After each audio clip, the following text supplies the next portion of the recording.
So Lily Gladstone, most people probably do not know this person. Okay. She was in Killers of the Flower Moon, directed by Martin Scorsese, and she starred alongside Leonardo DiCaprio. And all we heard during that press tour, and she got nominated for an Oscar for it, Leo would sit next to her in almost every interview. He was like her emotional support celebrity. And he would sing this woman's praises to the high heavens like she was the best actress he'd ever worked with. And he'd worked with like Meryl Streep, but oh my God, Lily Gladstone, she's like another level of like just mind-blowing talent. And how did she go undiscovered for so long? And the implication was that a Lily Gladstone would have gone undiscovered for so long because she was a Native American, like from a reservation, because B, she is not stick thin, she's kind of overweight, and C, she's not what you would call a conventional beauty. I would like to add to this list that she has zero charisma and as much talent. So this woman's performance in Killers of the Flower Moon, which I watched and I actually really liked. I thought it was better than the book, which is unusual.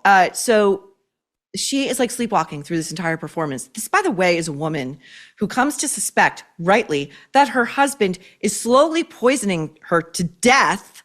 They have children together so that he and his white friends can like buy up everything, like all this land that these Native Americans live on that's got oil in it. Okay, so she suspects her husband, who she's deeply in love with, is fatally poisoning her slowly, and her acting the entire movie is like this. It's like this. It's like, oh, she has a deathbed scene. This woman takes like 4 days or a week to die. Like the energy she emits while dying in bed is the energy she emitted the whole movie. Okay, so surprise, surprise, Lily Gladstone is having trouble booking other jobs, other roles. Nobody wants to hire this woman because she's not good at it. Okay, she's in the wrong industry, if you ask me.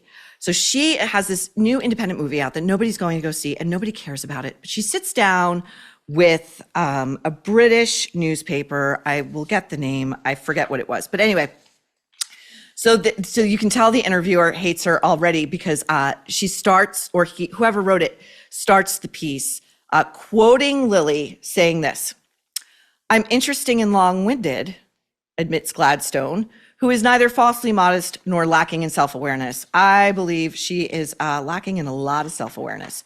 So she goes on to say, now celebrities love to talk about this, as do the Oprahs and the Gales, the people who posit themselves as like our thinkers, our foremost thinkers. Lived experience, she tells us, is the most important thing. To what I say, what other kind of experience is there? It's baked into the word. Experience is something that you have, okay? Now, are you alive? Yeah, you're alive if you're having an experience. What the fuck is lived experience? I want this like phrase out of the lexicon. Okay, I'm not even gonna go finish that thought. Okay, now we get to the meat of this segment. Gladstone calls herself, quote, queer, quote, pansexual, quote, and straight. Okay. I can't put a label on it, she says, even though she has 3 labels, and I believe a 4th one is coming. Quote, "One of the big things that tipped me to my queerness is that I don't have the draw to motherhood the way a lot of women have." What does one have to do with the other? Literally nothing.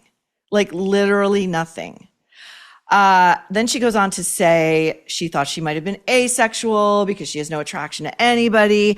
And then she had a romantic attraction to everybody, but no, like, okay, it's one or the other, lady. Okay. You either have no sexual attraction to anybody or you are sexually attracted to everybody, but it cannot be both. Like logically, it just can't, but she's just going to keep running on because, she's so smart. Then the word demisexual came into play, where it's like, I don't feel sexual stirring at all unless I actually care about this person. Like, that is not an unusual, sorry, that is not an unusual feeling. So, but anyway, Lily Gladstone wants you to care. Oh, but by the way, she'll never tell you who she's dating, and don't fucking ask because it's none of your business.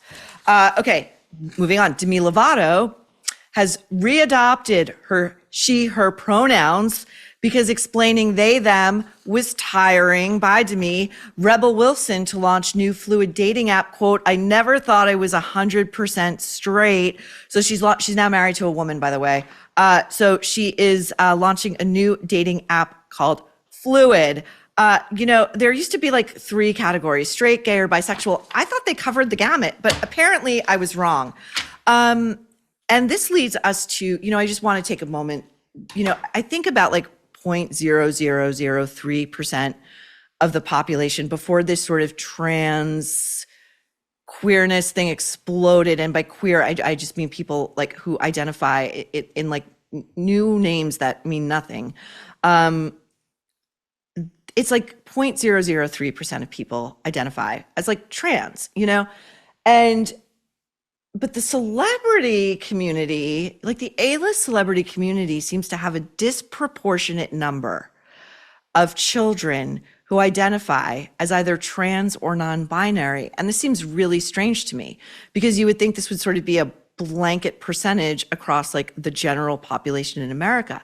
But once again, celebrities are showing us that anything the rest of us can do, they can do better.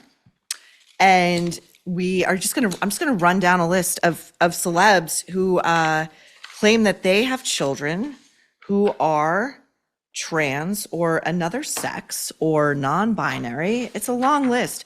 Robert De Niro's like 25-year-old child just came out as trans. I think is planning to have an operation. I think that person should reconsider. J-Lo, her daughter Emmy, who I think this is what I think is going on. I'm just gonna give you my theory. Okay, this is what's going on. It is very, very hard for the children of malignant narcissists, again, just my opinion, who are obsessed with their own looks and fame and status and wealth and their own power coupling, who they're with, who's hot, who's not. It is very hard to get a minute of time booked in with mommy or daddy.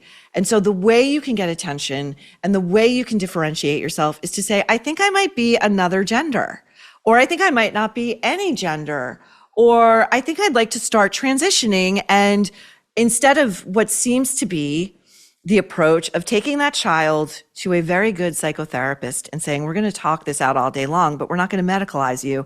And I'm certainly not going to put you on my social media. And I'm certainly not going to drag you with me to red carpet premieres or, make sure the paps catch us together in like these offhand, unguarded moments. So they understand that I am such an open-minded, generous, truly wonderful parent. We're going to deal with this privately and together. All that other stuff happens, okay? And also, that J-Lo does not want a beautiful daughter competing with her. You know it. This was always my theory as to why Shiloh Jolie, the eldest of the Jolie Pitt kids, was put into boys' clothes at a very young age by, I believe it was Angie, the mastermind there. I don't think she wanted the competition. You can't be prettier than mommy, okay? It's not happening. Andrew Cuomo's daughter, Michaela, listen, if Andrew Cuomo was your dad, that pig, that disgusting, filthy pig, in my opinion, you'd have some issues with your sexuality too, I think.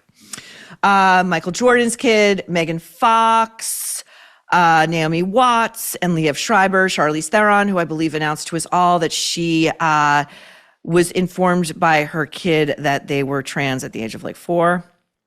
Marcia Gay Harden, all 3 kids on some kind of sexual gender spectrum, okay? So suck it. Naomi Watts and Charlize Theron. Robert De Niro, I just said. Rosie O'Donnell, we talked about this last week. Now she's got a double threat because her kid Clay is not only non-binary, but autistic. Oh, and by the way, their personal counselor, close friend, matricidal maniac, homicidal maniac, Lyle Menendez. Okay, so that's just a brief list. I could go on, but I'm not going to, because enough of that.